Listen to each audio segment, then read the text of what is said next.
E aí, pessoal, beleza?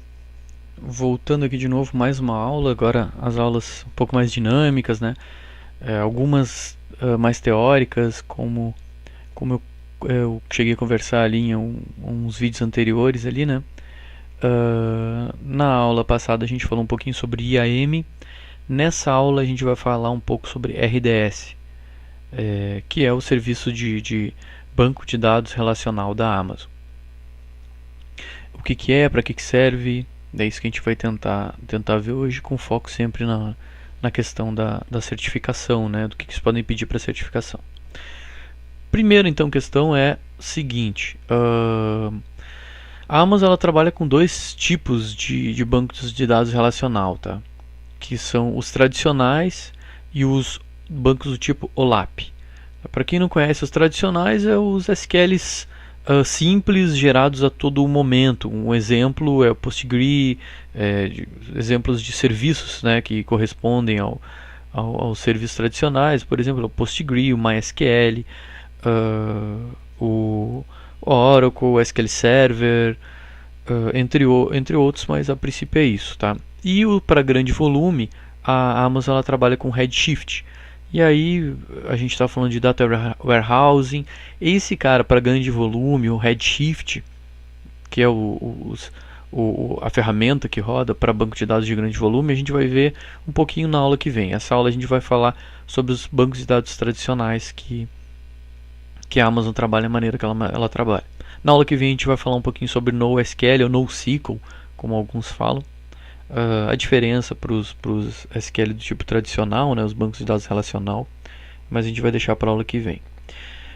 Focando nessa aula então, que a gente vai falar, a gente vai trabalhar com RDS, já vamos direto para a prática aqui. Só digitar RDS aqui, banco de dados relacional, né? Tá abrindo. Sempre lembrando aqui do local, né, que a gente está abrindo e tal. Como eu disse ali, a Amazon ela suporta MySQL, né, ela suporta Postgre, ela suporta SQL Server, ela suporta Oracle, ela suporta MariaDB e ela também suporta um Amazon Aurora. O que é esse Amazon Aurora? O Amazon Aurora é um MySQL modificado a princípio. Eu não tenho certeza se é um MySQL ou se é um Postgre modificado. A gente dá uma olhadinha mais para frente, eu acho que eu tenho isso anotado em algum lugar.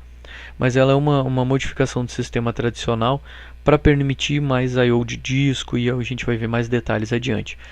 Tá, mas ele é compatível aí com os bancos tradicionais. Na verdade é uma SQL Postgre compatível. Tá? Então esse aqui é uma ferramenta da Amazon. Tá?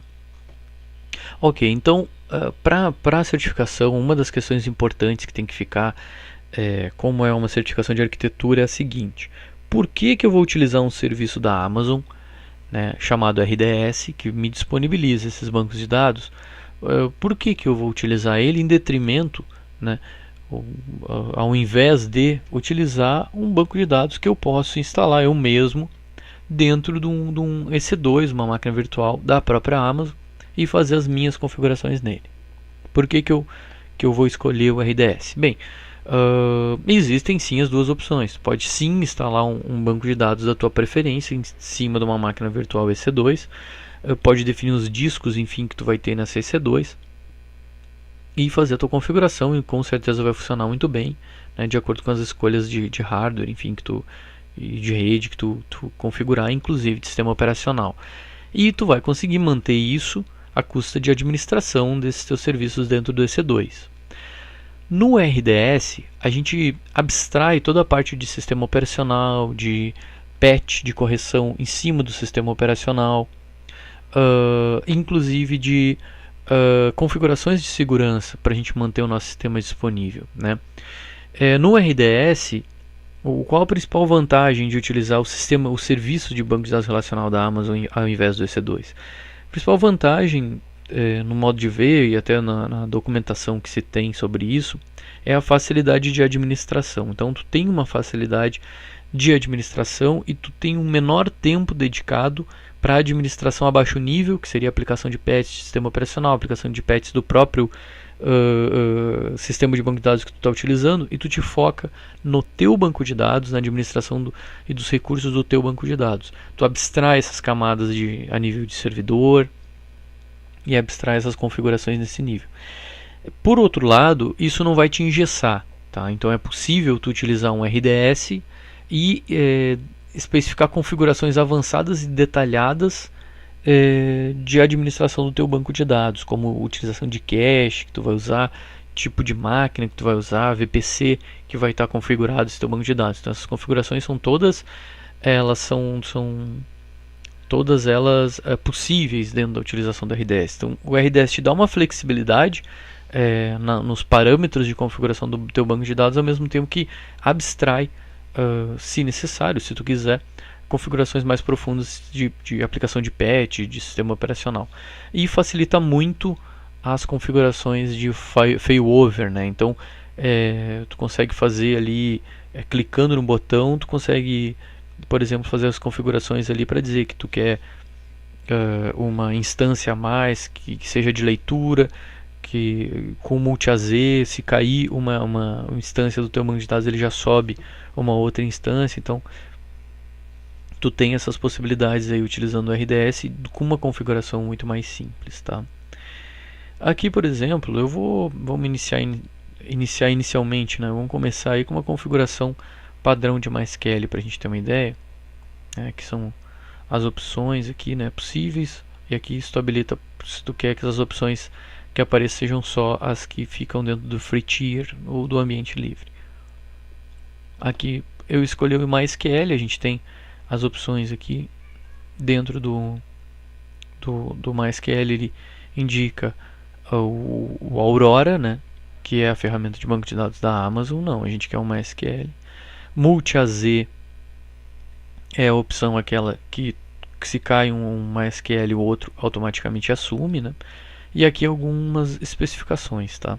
Vamos ver aqui o que a gente consegue detalhar de algumas dessas especificações sem entrar no mérito de configuração ali de item a item, tá?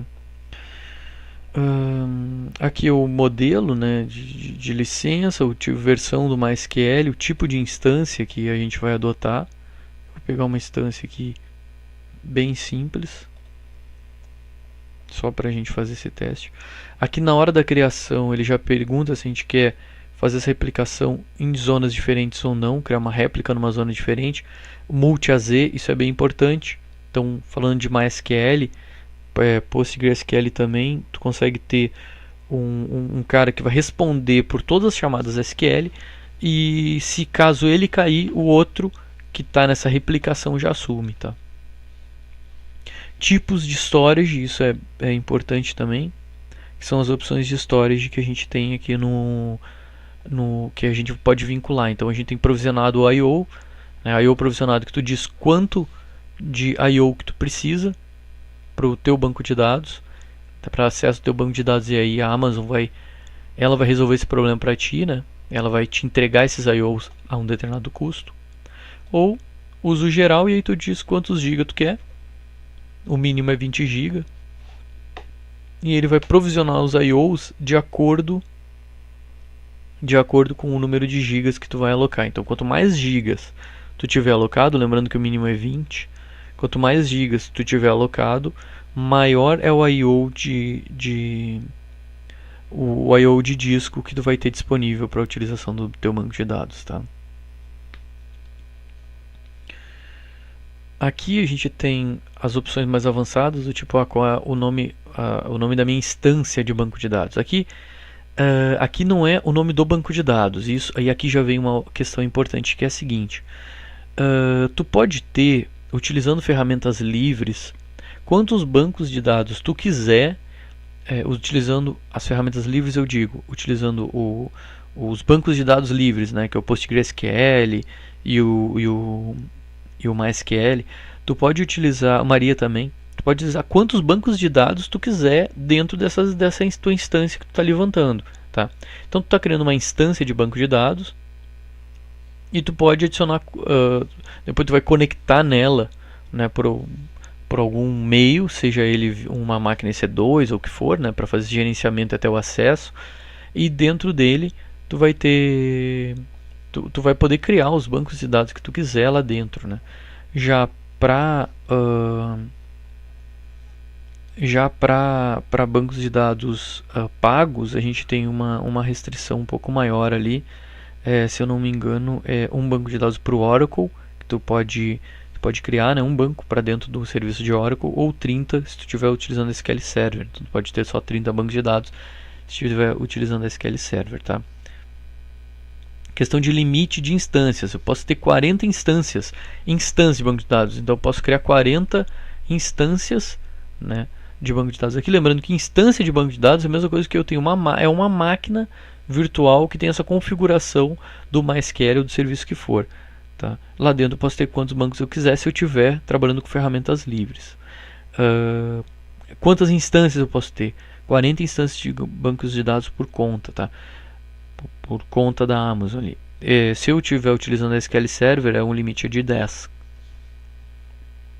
De 10 contas. A gente tem aqui, ó, de 10 contas não, de 10 instâncias de banco de dados, tá? Vou botar aqui teste. Aqui um usuário ali para ter acesso ao banco, né? E um usuário para ter acesso à instância, na verdade. Estou criando uma senha qualquer aqui. Deixa eu botar uma senha aqui de 8 caracteres.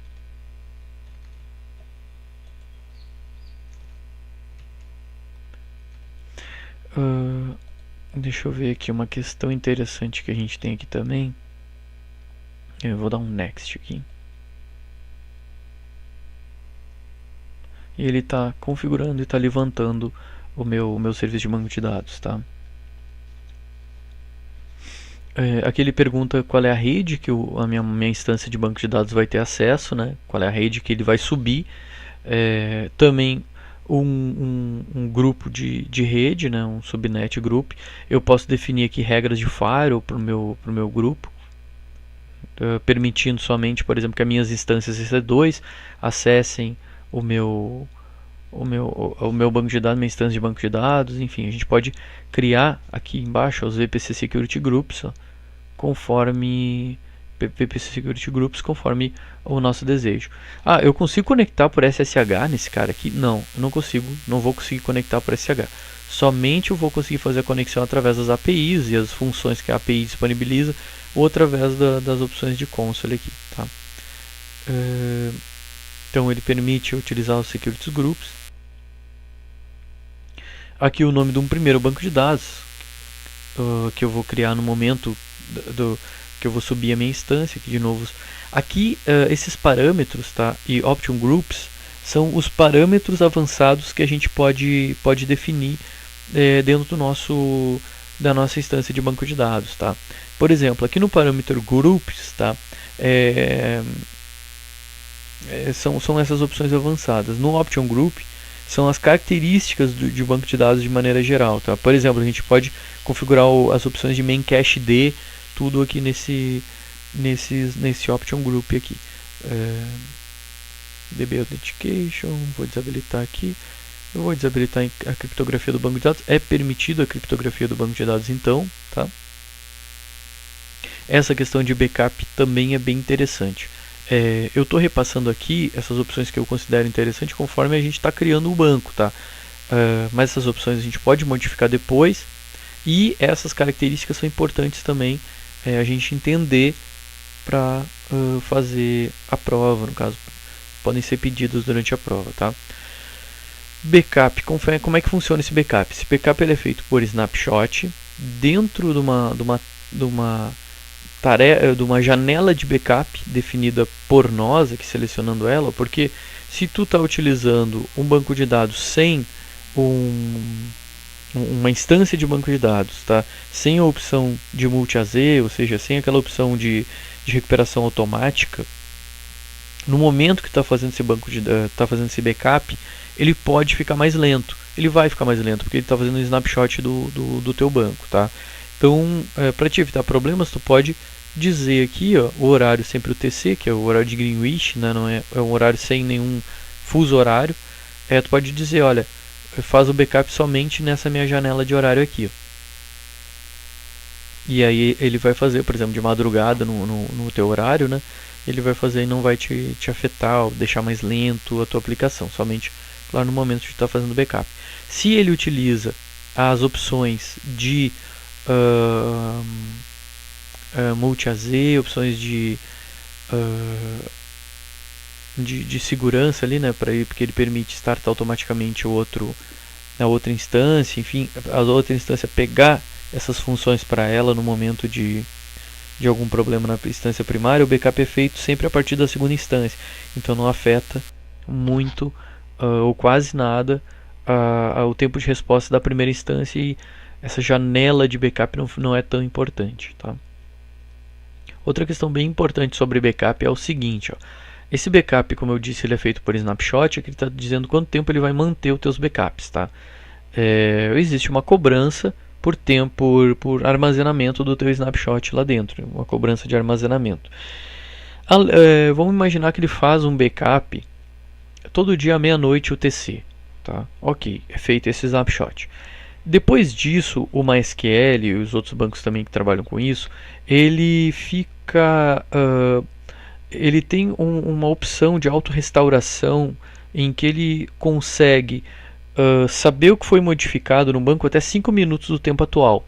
O que significa isso? Fiz o meu backup meia-noite. E aí eu comecei a trabalhar às 8 da manhã e às 10 da manhã deu problema no meu banco de dados. Eu tenho o meu backup da meia-noite. Eu posso restaurar o meu backup da meia-noite, mas eu também tenho a opção de restaurar o meu backup até 5 minutos antes do ocorrido, geralmente 5 minutos, que ele fica armazenando tudo que é feito nos arquivos de journal, né? E aí tu consegue ter acesso aos teus dados até 5 minutos antes do ocorrido. Então, se o teu problema ocorreu pontualmente às 10, até mais ou menos 9h55 tu tem a possibilidade de restaurar teus dados. Tu restaura o teu backup da meia-noite e todos os dados que foram modificados da meia-noite até as 9h55 da manhã. Isso é bem legal, é a opção de journal, que a princípio fica sempre startada lá, fica ativada, né? Uma característica do próprio banco de dados. Se tu quer habilitar o monitoramento ou desabilitar o monitoramento avançado, né? Exportações de log, caso tu precise. As opções de manutenção também, tu pode selecionar uma janela de manutenção. Isso permite que, por exemplo, ele aplique updates da versão no nosso caso aqui MySQL, mas também outros bancos que suportam isso. Então eu tenho uma atualização de segurança dentro da minha versão do MySQL. Não é uma super atualização do MySQL, mas são as atualizações dentro da minha versão de segurança. Aí ele vai fazer essa atualização dentro da minha janela de manutenção que eu defino aqui, tá? E aqui eu clico Launch, vou botar aqui sem preferências. Vamos rodar aqui, ele vai rodar a nossa instância, tá?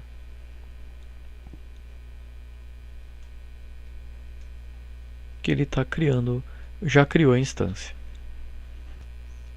Bom, criado aqui, agora a gente vem aqui do lado, instâncias, e a gente vai visualizar a instância que está criada, tá? Tá aqui a minha instância, ela tem um banco de dados dentro dela, a gente pode acessar ela via EC2 ou botar ela com a cara para a internet e fazer esse acesso. Enfim, o acesso define a maneira como tu vai acessar ela de acordo com os teus security group e a segurança vinculados a ela que foram feitas ali, definidas por ti, tá? Aqui a gente tem um detalhe então da nossa instância.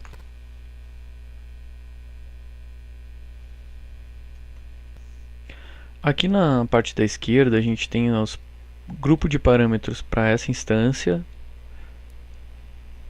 E aí a gente tem os grupos de parâmetros default, algum grupo de parâmetro teste foi criado por mim num outro momento, né? Dentro desse grupo de parâmetros aqui, ó, temos várias opções avançadas que a gente pode editar aqui, né, e ativar para dentro nosso SGBD, né? Sistema Gerenciador de Banco de Dados, assim como os Option Groups também. Tá?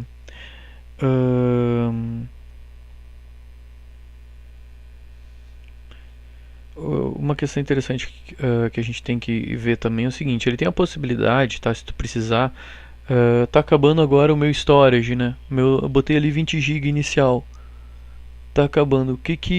Como é que a gente pode fazer? A gente pode incrementar esse storage, por exemplo, 20 para 40, para 50, e a gente pode agendar isso para ser feito na janela de manutenção, mas não vai parar o teu banco de dados para isso ser feito, com exceção do SQL Server. O SQL Server ele tem uma exceção que não permite tu aumentar o armazenamento, pelo menos com a seção do SQL Server disponível, né? Ela vai ficar indisponível. Mas os demais bancos de dados eles permitem tu aumentar isso aí com a utilização do pessoal sem dar problema nenhum. Aqui no... Dá uma olhadinha de novo aqui na nossa instância.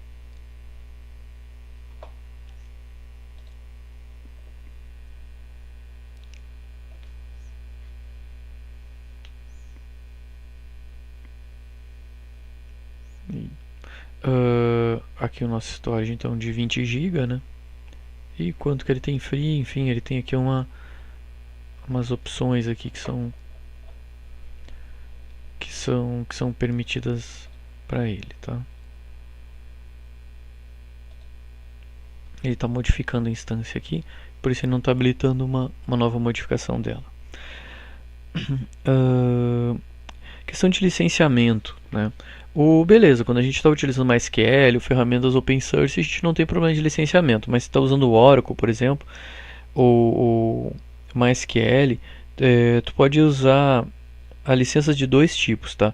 Tu pode usar a licença do tipo BIO, né, que é a tua própria licença, né? Ou também pode usar uma licença incluída no preço. Então, na hora que tu vai levantar o serviço, tu já pode incluir a licença no... A Amazon já pode incluir o valor da licença no valor que tu vai pagar por mês, e aí tu não precisa de uma licença para isso. Mas se tu já tem uma licença do teu banco de dados, pode utilizar a tua própria licença dentro da tua instalação. Da tua instalação aqui da instância do banco de dados, tá?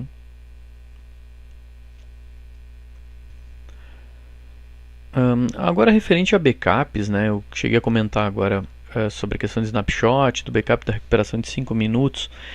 A gente tem dois tipos de backup, isso pode ser usado também dentro do RDS, mas a gente também pode utilizar dentro do EC2 ou do modelo de arquitetura padrão que a gente pode ter, tá? Dentro da estrutura da Amazon, enfim, é uma definição aí padrão dentro da informática, que é o RPO, P de pato, e RTO, com T de tatu. O RPO é o Recovery Point Objective, né? É o máximo de período de tempo, é o período máximo em que os dados podem ser perdidos, tá? Ou seja, é um tempo entre um backup e outro. Então, quanto tempo eu posso perder de informação, tá? No caso da utilização do RDS, o RPO, né, que é o ponto de restauração, a gente consegue com em média 5 minutos de defasagem. É sempre do tempo atual, 5 minutos atrás. Esse é o teu RPO, é de 5 minutos. Se tu não pode ter esse RPO, esse tempo de 5 minutos, não, os 5 minutos não é o tempo de restauração do backup, mas é a desatualização dos teus dados. Tu vai ter os dados de até 5 minutos atrás. Se tu não pode perder isso é muita informação para ti, então uma utilização tradicional do MySQL ou do RDS, ou seja, com uma instância só, ela não é permitida para ti. Então, nesse nível, tu tem que partir para uma instalação, né, numa configuração do tipo multi-instância, né, com multi-AZ, né, instâncias de multi-AZ, em que, por exemplo, se uma instância cai, a outra assume, levanta a instância e ela continua reportando os teus dados sem perda de dados nenhum, tá? Além do RPO, a gente tem o RTO, que é o Recovery Time Objective, que é o tempo de restauração, é o tempo de reativação do serviço. Né? Imaginando que a gente tem uma pane aqui na nossa instância ou na nossa zona de disponibilidade, com o sistema de backup tradicional, tu vai por snapshot, tu vai tentar restaurar esse backup, tu vai ter que criar uma nova instância, numa nova AZ e vai fazer essa restauração. Isso vai demandar um tempo aí, sei lá, meia hora, dependendo da quantidade de dados, pode chegar a uma hora. Se tu não pode ficar com o teu sistema parado todo esse tempo, então tu tem que pensar também novamente numa configuração de multi-AZ ou multi-instâncias para, caso uma instância ou uma zona de disponibilidade der problema, tu continua a utilização do teu sistema através de outras instâncias, tá?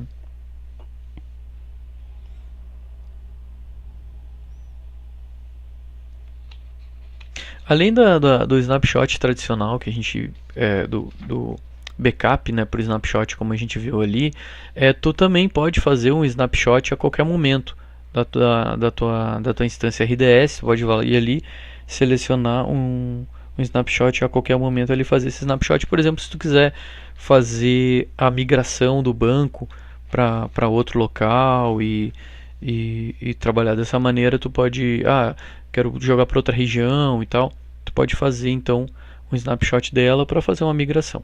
Falando em migração, a Amazon ela tem um serviço de AWS Database Migration Service. Esse serviço ele permite tu fazer a migração entre bancos de dados diferentes ou entre serviços de banco de dados diferentes, ou mesmo serviços de banco de dados, mas instâncias diferentes. Eu quero migrar do meu EC2 para dentro do meu RDS, ou quero migrar do meu local para dentro do RDS. Então eles têm esse serviço aí que é bem interessante.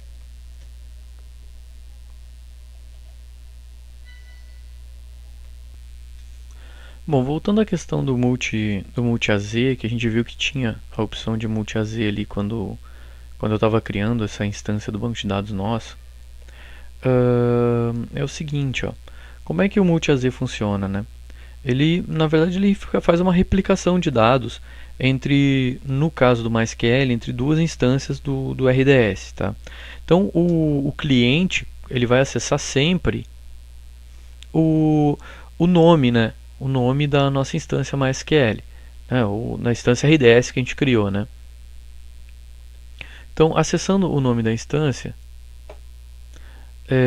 essa instância, por sua vez, ela vai estar replicando os dados para uma segunda instância, né? Quando der problema na instância primária, que é a instância que a gente está fazendo acesso, a segunda instância, que ela fica em standby, essa segunda instância, ela vai assumir os dados, né, as informações, enfim,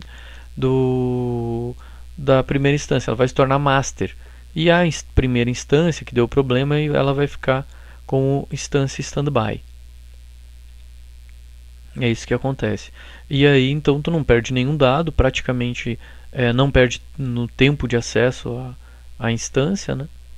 E consegue, enfim, fazer esse trâmite aí nas questões do RTO e do RPO.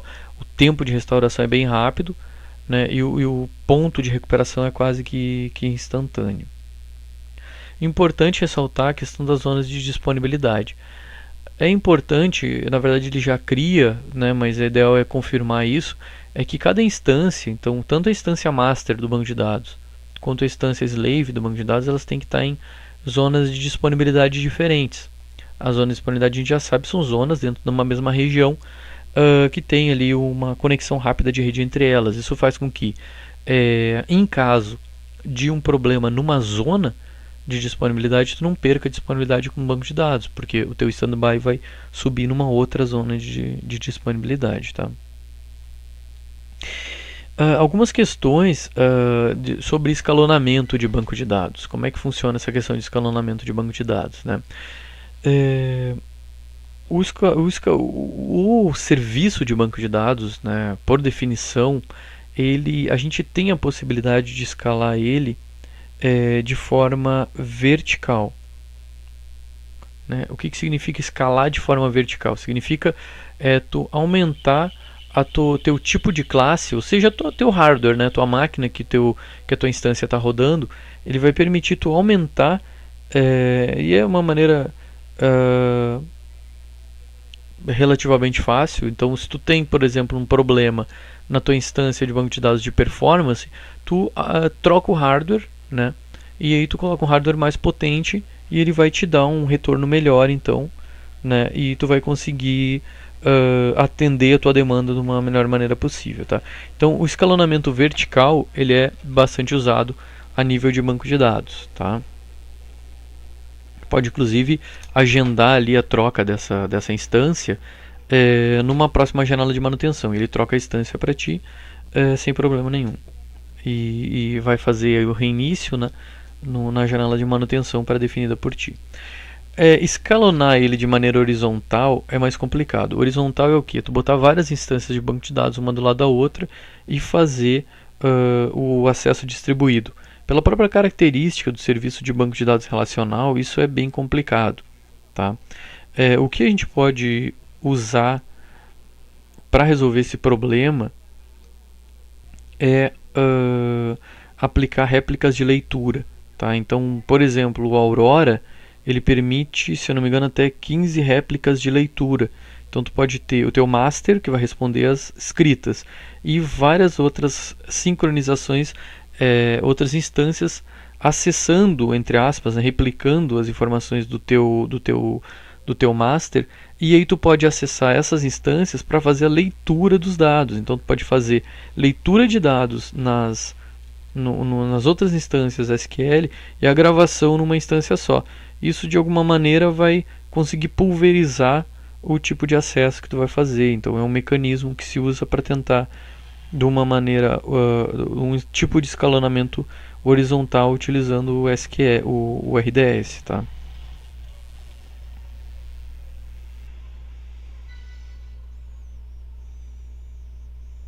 É permitido, inclusive, a gente querer fazer criação de réplicas de banco de dados de leitura em outras regiões, né? Isso permite, por exemplo, tu numa outra região ler os dados no banco de dados, tá? E as configurações do Aurora, né? Em relação, por exemplo, a uma SQL ou outros bancos de dados, quais os benefícios que a Amazon relata ou diz que o Aurora tem? Bem, essas réplicas de leitura de banco de dados, né? É possível a gente fazer várias réplicas de leitura utilizando o cluster de armazenamento, né? Aurora. O Aurora é compatível com o MySQL. Ele chega a incrementar a velocidade 5 vezes maior do que o MySQL, então ele é 5 vezes mais rápido que o MySQL. Diferente do MySQL, quando tu trata um Aurora, quando tu cria uma instância do Amazon Aurora, tu tem que criar um cluster, né? E tu tem dois tipos de instâncias, basicamente. O primária instância, que é a instância principal. Ela suporta leitura e escrita, os dados são modificados sempre nessa primária, né? E aí a gente tem as réplicas, né? O Amazon Aurora Réplica, que são as instâncias secundárias, suporta a operação de leitura, e tu pode ter até 15 réplicas adicionais ali, como eu já tinha falado antes, né? Ele replica esses dados via armazenamento mesmo, tá? Por isso que ele permite essas várias replicações, essas várias instâncias secundárias, vamos chamar assim.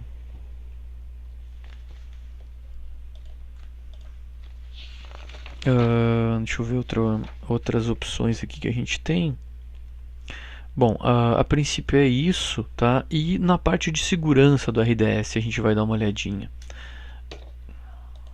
Dá uma olhadinha nos detalhes de segurança. Bem, sobre as réplicas de leitura ainda, tá? O MySQL suporta 5 réplicas de leitura para a gente fazer essa fragmentação aí, né, de leitura. E um tipo de escalonamento horizontal. Aqui dentro da nossa configuração ainda da nossa instância, tá? Só para mostrar alguns detalhes aqui que talvez sejam úteis. Clique então na nossa instância teste ali que a gente criou, né?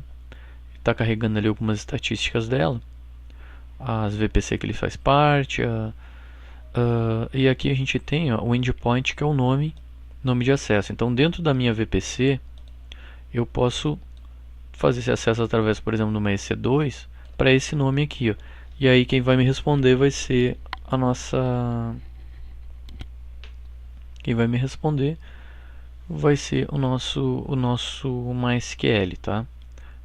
E aí tu pode fazer o acesso normal do nosso MySQL. Vamos ver se ele já tem algumas opções ali de modificação, vamos ver. Ó, a gente pode criar uma réplica de leitura, né?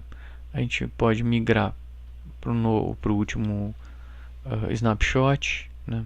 Restaurar a um ponto no tempo. Eu falei que a gente podia restaurar a 5 minutos antes, mas a gente pode restaurar, por exemplo, para, sei lá, para dar 2 horas atrás e tal. A gente tem várias opções nesse sentido aqui. A gente também pode rebootar, fazer outras questões. A gente pode fazer algumas modificações também ali no modificar, tá? Sobre a questão da segurança, quais são as dicas de segurança que a gente pode ter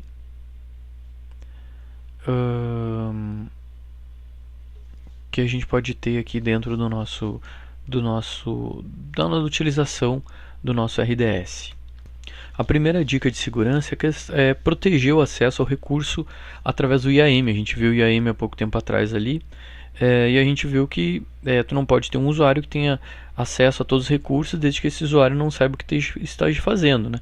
Senão um usuário conecta ele na console ou por API, entra na nossa instância e remove, por exemplo, nossa instância de banco de dados. Então, a proteção, né, a observação, proteção dos recursos através do IAM. Usar subnet do tipo privada, né, já que pode ser que tu não tenha ou não precise ter o acesso do banco de dados à internet e tal, então tu utiliza uma subnet do tipo privada. Cria ali dentro das configurações, né, de restrição de acesso security group, cria o security group que permita o acesso somente a partir de um range específico de IPs de origem, por exemplo, as instâncias EC2 ou de um outro security group que tem as instâncias EC2 que vão ser as que vão acessar especificamente o teu banco de dados. Outra opção também é criptografar o banco de dados, né, uma opção padrão ali que ele tem de fazer essa criptografia do banco de dados, e os usuários eles fazerem um acesso sempre com senhas fortes. Então a gente criar os usuários de banco de dados com senhas fortes. Aí vai diminuir bastante a possibilidade de problemas que a gente vai ter dentro do nosso RDS, instaurando as boas práticas de segurança. Para finalizar então essa nossa aula de RDS, só para reforçar com vocês os tipos então de armazenamentos que a gente pode ter dentro da nossa instância de banco de dados, tá? A gente pode ter, deixa eu dar um modificar aqui, eu acho que ele vai abrir as opções ali para a gente alterar o tipo de armazenamento, tá? Mas a gente tem basicamente os mesmos tipos de armazenamento, tá, de uma instância EC2. Então a gente tem o provisionado, como eu já expliquei, proposta geral, SSD também, e o do tipo magnético, que é um tipo mais antigo, bem lento, que não é aconselhável a usar nem em ambiente teste, só em ambientes muito peculiares. Tu tem que ter um motivo muito bom para tu querer ter um HD lento aí, né, para tua utilização. Beleza? Assim a gente finaliza então a nossa aula de RDS. Na aula seguinte a gente vai falar um pouco sobre um outro tipo de banco de dados, tá? Que é o Redshift, e também falar sobre a ferramenta NoSQL da Amazon. No final desse arquivo, desculpe, no final desse, deixa eu até abrir aqui o nosso... Deixa eu só abrir aqui a nossa apostila, o guia de estudos, né? No nosso guia de estudos, no capítulo referente a banco de dados, que é o capítulo 7, aqui a gente tem alguns detalhes e tal, de repente um pouco mais aprofundados, importante a leitura. Na aula que vem a gente vai ver a questão do Redshift, vai ver também o DynamoDB, que é a ferramenta NoSQL da AWS, da Amazon. né? E no final do capítulo a gente tem alguns arquivos aqui, ó. Desculpe, alguns exercícios para serem feitos aqui. Então a gente tem como criar um, né? Na verdade aqui, nesses exercícios, eu tô apontando indicações assim para tu poder fazer no ambiente teu de testes da Amazon aí, né? E verificar, enfim, testar essas configurações, ver como funciona, que isso muitas vezes ajuda a gravar mais as matérias ou gravar mais o conteúdo propriamente dito, né? Então, que eu peço, eu indico, né, para criar um RDS com multi-AZ habilitado, né? Testar multi-AZ reiniciando a instância, vai ver que o local de disponibilidade vai mudar ali, ou seja, os dados vão estar sendo acessados através da instância secundária, né, de réplica de leitura, e criar também réplica de leitura do RDS do MySQL. São exercícios simples ali, mas que a pessoa tendo contato direto, ela absorve melhor muitas vezes o conhecimento. Beleza? Muito obrigado aí pela paciência de vocês na aula de RDS nossa, e na aula que vem a gente continua com Redshift e DynamoDB. Abração e até lá.